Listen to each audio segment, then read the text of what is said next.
These people came to see a show. They didn't come to see someone die. And yet that's exactly what thousands of people in the Kemper Arena on May 23rd, 1999 saw.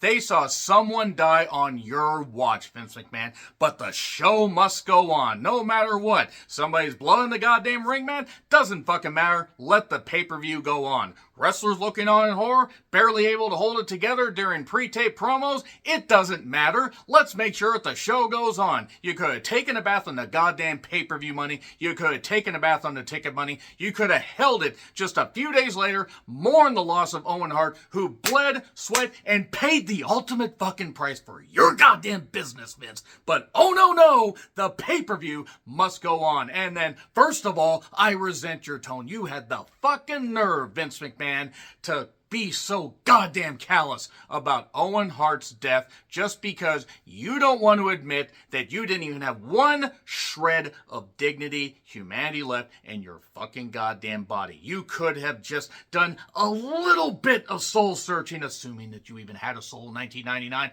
But no, Owen Hart paid the ultimate price. His wife, his children have fucking suffered since. And me, oh my, down on the fucking hellish bayou. That is one of the many reasons that Vince McMahon will rot in fucking hell. I'm John Renton with my review of Mr. McMahon, Episode 4, Attitude. I'm not going to go long on this one because I'm already pissed the fuck off. And yes, a lot of the information in here isn't necessarily new. A lot of the Owen stuff we already knew. God fucking damn it. Jesus. It was a stupid stunt. It was preventable. I'm not saying that Vince McMahon intentionally used a bad manufacturer. I'm not saying he did.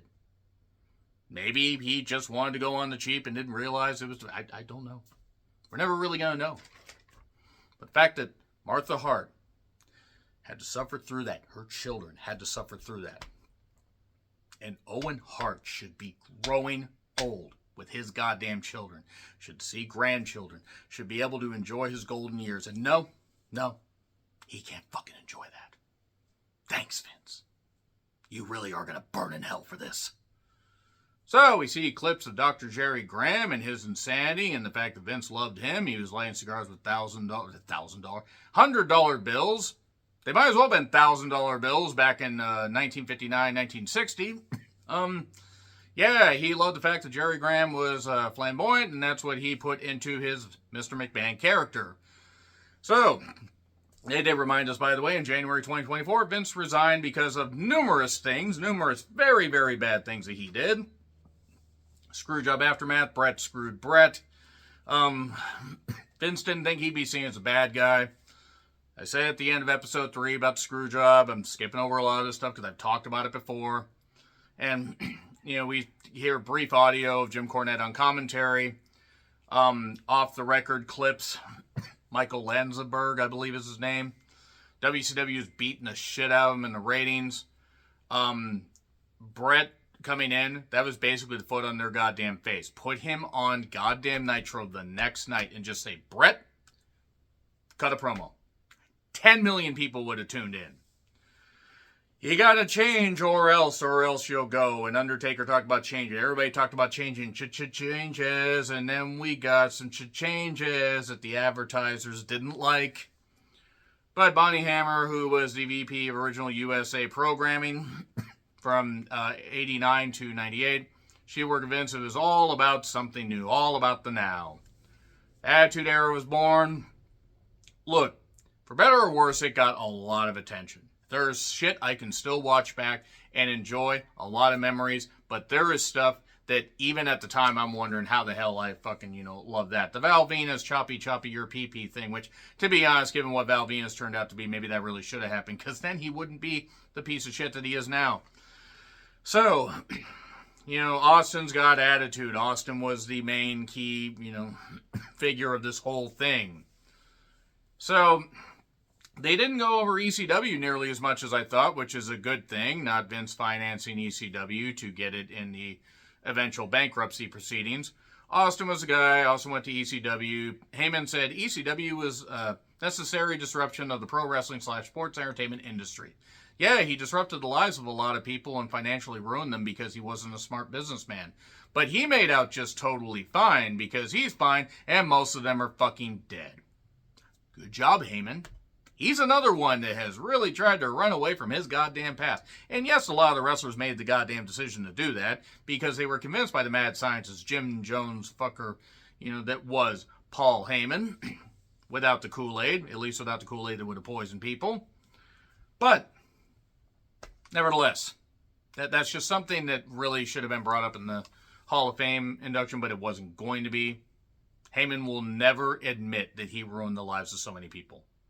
Candido and Tammy, so many others. Tommy Dreamer owed a bunch of money. RVD. I'm not saying that there weren't, forces against Heyman, but also Heyman would tend to lie a lot because that's basically what he always does. That's what he will always do. Austin 316 says, I just whipped your ass, so we get some signs. It did take a bit for Austin 316 to really grow.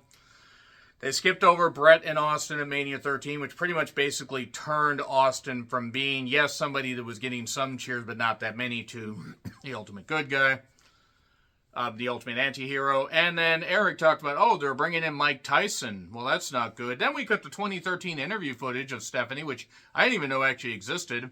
She did not know that Mike Tyson had been arrested for the assault. And, I mean, granted, I can understand at the time in 98, maybe she was just had her head in the clouds. I don't know. I would think even in 98 she would have known, but maybe she forgot stuff in the interim years. But come on, really? By 2013, you didn't know that? Mike Tyson, one of the best pound-for-pound boxers of his generation. But he's a piece of shit. And, man, abusing women, that must have been where Austin got it from, beating a couple of his wives. Yeah, I'm not going to be very nice about this. Mania 14, Shawn's bad back. It was so bad, he was gone for 4 years. He was wrestling at his wrestling school, whatever the fuck, is Shawn Michaels Wrestling Academy. He was wrestling on wrestling shows 2 years later. So his back must have not been busted up that bad. He was also still doing appearances and everything and walking around fine. He was just pilled out of his goddamn mind. He got clean. Traded one addiction for another. The Austin era has begun. The Vince Austin feud has been talked about at length, and it was a big goddamn deal. And there's no doubt that it was something that a lot of people fucking loved. Tony Atlas, get these two away from each other. The Ernie Ladd story. Vince change it from good guy to bad guy, the bad and the worse. Austin, he got popular, and he beat a couple of his wives. You don't go back to England and take the kids just out of nowhere unless you got a reason. I'm not saying there aren't vindictive wives, but you got to have a reason to fucking do that. And you can only atone for that goddamn stuff so much. Vince didn't like rich people because they thought they were better than everybody else. Funny, he thought money couldn't buy everything, but then he tried to buy people off. But he's always been good at fighting. And, he cheated in this fight. Yeah, but I won. Performing is easy. Being yourself is the difficult part. Yeah, being yourself is the difficult part because you can perform a bad character but still not be a piece of shit, but Vince is. So, he basically doesn't see any difference, or he sees major differences, rather, between Vince and the Mr. McMahon character. Others don't. Hogan says it's kind of similar. Austin said it's exaggerated, but not that much different. Others say now there's some difference. Really, once what we know about him and what we've seen him do to women on television and what we know about what he's actually done to actual women in real life, not just for performing, maybe there's a reason why a bunch of women sued him and why they had to settle a whole bunch of lawsuits. And they hoped it would just go under the rug. But he was evil at the end of the day. That's pretty much it. DX was seen as revolutionary. They weren't even, to me, as good as NWO 1999. Now, people like them. That's fine. X-Pac and Blackface as Mark Henry. I mean, look, it was a bad move. X-Pac has admitted it. He's not saying it was a good idea now. So, all is forgiven there. X-Pac seems to have cleaned his life up just fine, is doing good, and that's great. Bischoff, he did get cocky. He didn't elevate people as soon as he should have, and Vince also got lucky because he had Austin, and he had Rock, and he had other people. Now, the Peter Maivia and Rocky, another guy that liked to assault women, especially underage girls, and he's rotting in hell, thankfully. Yeah, face Rocky didn't work. Die Rocky die. The Nation of Domination helped get Rock over. Rock said some very glowing things about Vince while not actually saying anything, because that's basically what Rock does right now. Vince sees green. He doesn't see color. Yeah, Vince has never been one to do stereotypical racist gimmicks or let Michael Hayes book them. Lots of clips and memories, and there were some cool things. A beer bath and Undertaker and Mankind and Taker and Kane. And it did lead to a lot of issues. More Phil Muchnick. Vince basically says it was family friendly because no one got killed. Owen did. Oh, Pillman did. Pillman was on the day of the show, but someone died. The day of Bad Blood, 97. No one got Ard, and then he says, come on out, you fist. And then no one had knives or a gun. Undertaker tried to stab Steve Austin, and Pillman's got a gun. So yeah, Vince is just shown as a liar. And various things, just all this crazy stuff. That was proving that, yeah, I mean, okay, it was. You can say some of that stuff was for show. No, Vince saying, come on out, you really isn't a good thing to say. I don't care about the context at all. And the kids did like it, but Vince basically says, don't turn us off. Don't have them watch. We're just going to keep doing what we're doing. They were printing money, so to be fair, he had a right to be cocky. They totally skipped over the going public. Maybe they'll talk about that in episodes 5 and 6, and I haven't gotten there yet because I'm just getting this just before work. They could have actually, done a few things better. They could have treated the women better, definitely. Yes, the women flaunting their boobies and the almost the meat flaps like Sable had, could have actually gotten, they could have treated the women better. And yeah, sure. I mean, there was some titillating stuff. There was also some stuff where I'm like, okay, maybe we shouldn't have done that. But Sable was seen as a sex symbol. Christ knows why, because I never found her attractive even back then. That's just me, though. Others did. That's fine. Good for you. Jerry Springer, Howard Stern, was a major influence on society. Girls Gone Wild. Remember when they got shut down? Because of a lot of stuff. Remember when the Guy Game got shut down because they used an underage girl? No, read that. The Guy Game video game. Check it. Google it. Maybe use a good firewall server so you don't get flagged. But, yeah, more stuff. Then they talk about the Owen Hart stuff. And this is where I already got angry in the beginning, so I'm just going to say this much. I feel bad for ever doubting Martha Hart. I feel bad for ever doubting her.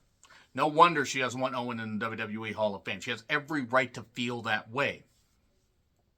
Maybe Tony Khan's exploiting her, but you know what?